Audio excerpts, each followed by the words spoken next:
How long do whale sharks live? And why are hammerhead sharks disappearing? And what would it be like to have a tail the length of your entire body? From tagging a deep-sea giant from a submersible to filming the intricate mating rituals of fierce predators, OceanX has always been pushing marine science to new heights from Earth's deepest depths. This is OceanX Encounters Sharks. Before we drift down to the seafloor, let's see how we tagged the biggest shark in the ocean, the whale shark. Whale sharks are sharks, not whales. They're the biggest fish on the planet. Most are 20 to 30 feet long, but they can grow to be over 40 feet. Scientists think these gentle giants may be able to live to over 100 years old, though the oldest one we know of is about 50. Hundreds of whale sharks gather to feed at certain times of the year in a few places around the world, including Oman, Australia, the Galapagos, Mexico, Mozambique, and the Seychelles. In 2020, ocean explorers set out on an expedition in the Red Sea. One of the scientists on board was whale shark researcher Dr. Jesse Cochran. Scientists know that there are seasonal whale shark hotspots in the southern Red Sea. Dr. Cochran wanted to find out if a similar site existed in the northern Red Sea. Because whale sharks spend so much time in the open ocean, finding one is like looking for a needle in a haystack. Luckily, one night towards the end of the expedition, when the ship's lights were on, plankton started to flock to the vessel. This sudden swarm caught the attention of a whale shark. Dr. Cochran jumped in the water as quickly as he could to tag it. Dr. Cochran is a trained professional, and tagging sharks with satellite trackers doesn't harm them in any way. The tracker is designed to eventually fall off the dorsal fin. This was the farthest north a whale shark has ever been tagged in the Red Sea. And the tag allowed researchers to collect data on the shark's movement for 6 months so they can better understand where these sharks live. We would tag a whale shark today. Life is good. Hold on, mate. Hold on. Thresher sharks. Thresher sharks are one of the fastest shark species. Their swimming speeds reach 30 miles an hour, but what's truly impressive? They can whip their long tails at up to 80 miles an hour to stun their prey. Their tail fins are the same length as their body. Threshers can grow to 20 feet, so that's a pretty long tail. Just below the surface of the Red Sea, scientists on the Ocean Explorer had their first ever encounters with live thresher sharks from our submersibles. Thresher shark! Thresher shark! That's the first live thresher shark I've ever seen in my life. Fantastic.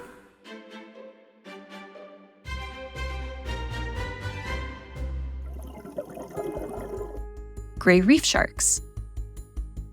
Sharks have an important role in marine ecosystems around the world, which is why OceanX commonly encounters them even on missions where studying them isn't our main objective.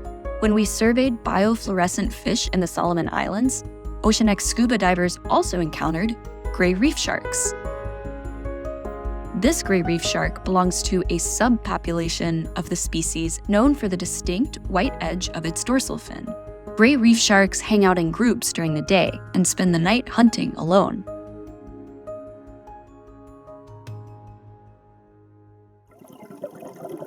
Scalloped hammerheads.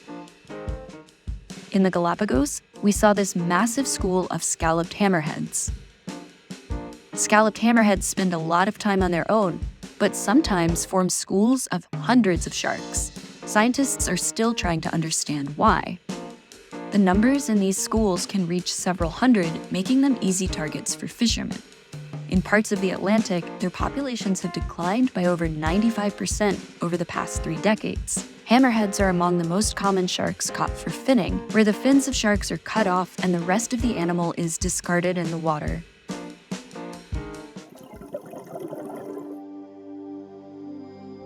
Oceanic whitetips are nocturnal hunters, and they like their water deep. They dive to around 500 feet every night to look for prey. When they're not feeding, oceanic whitetips swim slowly to save energy between meals. This species is fearless and sometimes considered aggressive when human divers have encountered them in the open ocean. But humans have had a much greater impact on the sharks. In the Pacific, their numbers have declined by about 90% in the past 30 years, mainly because they're bycatch from commercial fishing.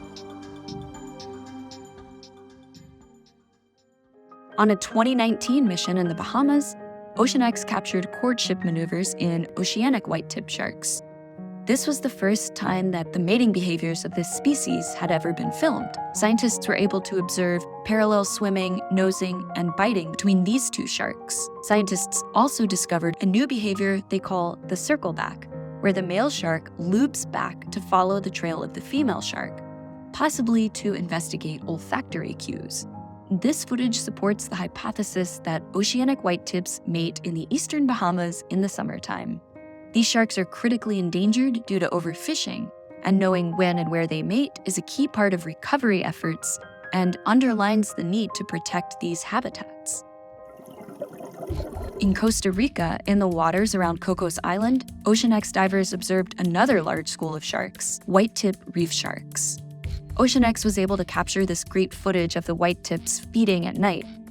The whitetip reef shark is different from the oceanic whitetip shark. The whitetip reef shark is much smaller and prefers to hang out in groups by coastal reefs, whereas the oceanic whitetips are much more solitary and are a pelagic species. These sharks spend most of their time resting in caves. Wait a minute, don't sharks have to swim constantly to breathe? Nope, this is only true for a handful of species. Sharks that must keep swimming to breathe are called obligate ram ventilators. But most shark species, including whitetip reef sharks, are buccal pumpers. They're able to pump water over their gills with their cheek muscles.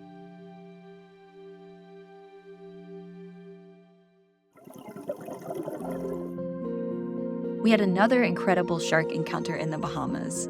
We descended over 1,600 feet to tag a deep-sea shark from a submersible for the first time ever. Our objective was the bluntnose SIXGILL shark. What we're seeing here is footage from a specialized submersible rig created by OceanX scientists, fit with a bait station and spear gun loaded with a satellite tag. This harmless tag helps track the movement patterns of these elusive sharks. This is an ancient species that predates most dinosaurs, and it's a dominant predator. Because bluntnose SIXGILLs are a deep-sea species, it's hard on them physiologically when they're brought to the surface to be tagged by scientists.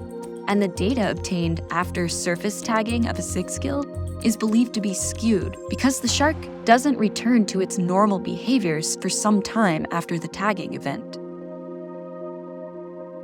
On the last dive of the last day of the expedition, we waited on the dark seafloor in our submersible.